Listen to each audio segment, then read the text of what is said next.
Every holiday shopper's got a list, but Ross shoppers, you've got a mission. Like a gift run that turns into a disco snow globe, throw pillows, and PJs for the whole family, dog included. At Ross, holiday magic isn't about spending more, it's about giving more for less. Ross, work your magic. This episode is brought to you by Nespresso. Gift magical mornings with Nespresso Virtuo Pop. Compact and stylish, Virtuo Pop is made to meet every morning coffee craving. From espresso to coffee, hot or iced, at the click of a button. And celebrate the season with Nespresso's limited edition coffee flavors. Sweet almond and hibiscus, cinnamon and candied tamarind, and festive double espresso. Magic in the making. Shop the holiday gift collection exclusively at Nespresso.com.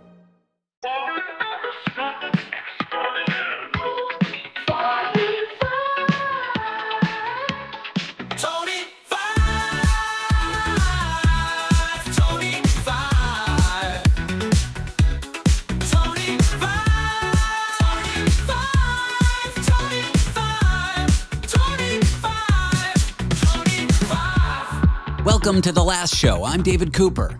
And in overpriced meat-based pastry news out of the United Kingdom, we are joined by foreign correspondent Tony Five to talk Marks and Spencer's overpriced beef Wellington. Tony, as someone who doesn't live in the UK, I don't actually understand what any of those words mean. Good day, David. It is I, Tony Five, live from London, England here. Just to give you an idea of what we like over here. We love meat, David. We love pastry. What better way to celebrate but the joining of these two wonderful ingredients, my friend? So beef Wellington is like an overpriced cut of beef. It's a beef tenderloin in a pastry, and then surrounding the pastry is like this mushroom mash so that the pastry, when it bakes, because when you cook meat, it releases its juices. Correct. Releases its juices. And then a pastry encasing, but the mushroom mash soaks up the juices so that it's still crisp. Correct. It actually is delicious, but it is not cheap.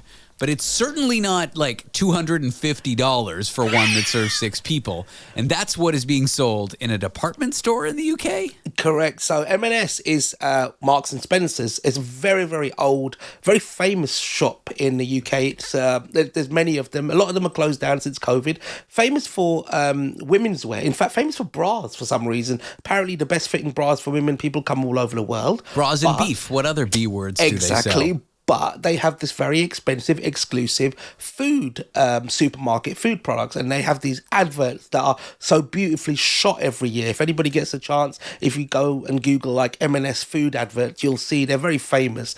And they have just launched a chef-inspired or chef-designed beef Wellington for £195 for 6 people, which, as David, you said rightly, about $260. Ridiculous, my friend. Ridiculous.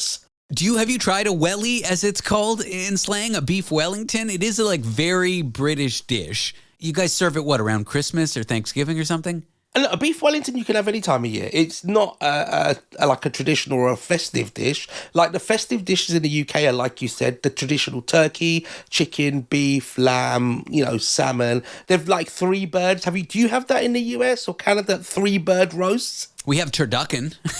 Do you know what that is? I've heard of it, and I think it's absolutely horrific. See, that is the import. Stuff like that comes to the UK after you guys have had it for many years and people have died, and then it comes to the UK to kill us. For those who don't know what a turducken is, it originated in Louisiana. It's a it's a deboned chicken stuffed into a deboned duck, stuffed into a deboned turkey. So it's just like...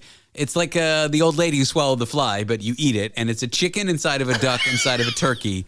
And traditionally it could be deep fried, which is just wild to me, like in a drum of cooking oil. Wow. It is stereotypically a dish that is frowned upon, lowbrow. I've never tried it. I'm sure it's good. Like, it's probably just tastes like barbecue meat, I think, though, recently they've got other sort of like Franken products. I think there's like fish-based stuff stuffed into other things as well, because that really took off in the UK. Like they call them like 3 bird roast or 3, creature roast, for example. But they have like nut roast for like the people in your life who are vegans and stuff. And then they stuff them into something else, I guess. Maybe into a cab home, to be fair, because if any vegans come to my house, that's where they're going. There is a vegan coming to my Thanksgiving this year, which you will be attending in New York City, and then we'll be traveling to Canada together. Yeah. I basically told him he needs to bring his own dish. I'm not cooking. I mean, some of the things will be vegan, but the main event, which I'm still unclear on what it's going to be. I think it's going to be a rib roast, but now I'm thinking maybe I should make a beef Wellington, but I worry it's too complicated and I'll screw it up. You've got quite you've got very rich tastes and stuff. I'm happy with just a bit of meat. To be fair to me, you could go down to McDonald's and just get 100 hamburger patties and just put them in the oven, and I'd be happy with that. Well, I do have a McDonald's down the street, so if I screw up the meal, because I'm cooking for, 12 or 13 people, maybe we do get McDonald's. I was thinking a pizza would be the traditional savior dish, but maybe McDonald's it's more funny to screw up, a festive dish that I've prepared, with fancy, I'm really going to be cooking, making nice salads and stuffing and beef and a fancy homemade dessert and all this if I screw it up to get McDonald's as an alternative. I think a beef Wellington is good because you can get a smaller bit of beef and then encase it with pastry. Just full people. You don't need to have to worry about too much beef, right? Yeah, and I wouldn't make the pastry. I'd buy pre-made. Absolutely. Just rollable pastry. Little Pillsbury man, right? Maybe I should make a beef Wellington. Oh, see, David? This is what this show's about. Generating ideas on roast dinners. Yeah, the roast dinner show here with Tony 5. If you've got any questions about how to do a roast dinner, the number is 1-888-505-6644. Call now. We solve all roast dinner-based problems on this show. Speaking about my time there, so we've asked various listeners if you could email me, let me know what things to do in New York, what things to do in Toronto. I have booked a Broadway show, David. Which one are you seeing? I'm seeing a show called Operation Mincemeat, which is a UK-based show. And yeah, you gave it a meh. And in the UK, it's very popular. But I have seen Wicked, and I was reading an article. You wouldn't believe it. So Wicked, I've seen many times in the UK. The stage show, about the Green Witch and all that malarkey. But apparently, they asked actual witches what they thought of the Wicked films. Exactly. So, yeah, there's the Wicked show, there's the Wicked films. I saw the show in New York before the first movie came out, and at that point, it was kind of a tired production. It had been around so long. I think the original actors and singers that were in it had long left. There was no one of note in it. It was kind of it needed some injection of energy and love. But since the movie came out, I think Wicked on Broadway is doing well now. But yes, let's go to this NPR story where they asked actual witches, people who self-identified as witches. Yeah, I needed to stop you there.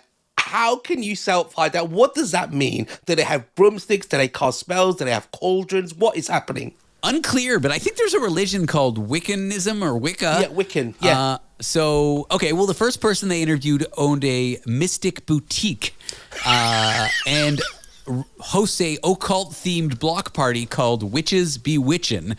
And all she said is, "Oh my God, I love Wicked." So that witch liked it. Another witch said that they loved how the movie humanized the main characters to show that witches are just regular, everyday people. What, you mean the bright green main character? Yeah, I mean, beyond the green, she's just a regular girl struggling with problems. Yeah, on a broomstick flying around with flying monkeys. A hoodoo practitioner said Isn't that a platform that you can watch films on? No, that's Hulu, slightly different. She said, "This witch loves Wicked. I'm obsessed with it. I cannot wait until the second half comes out." And I think it's coming out in North America the end of this week.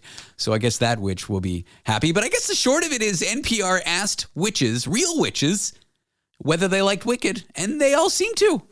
I mean, it's the equivalent of asking a cow if he'd like beef Wellington, I guess. No, it's the opposite. The witches liked it. They didn't think it was a bad thing. They thought it humanized the practice of witchery. Witchcraft? Witchcraft. Yeah, witchcraft. Well, I mean, if you've got time in your hands, why not?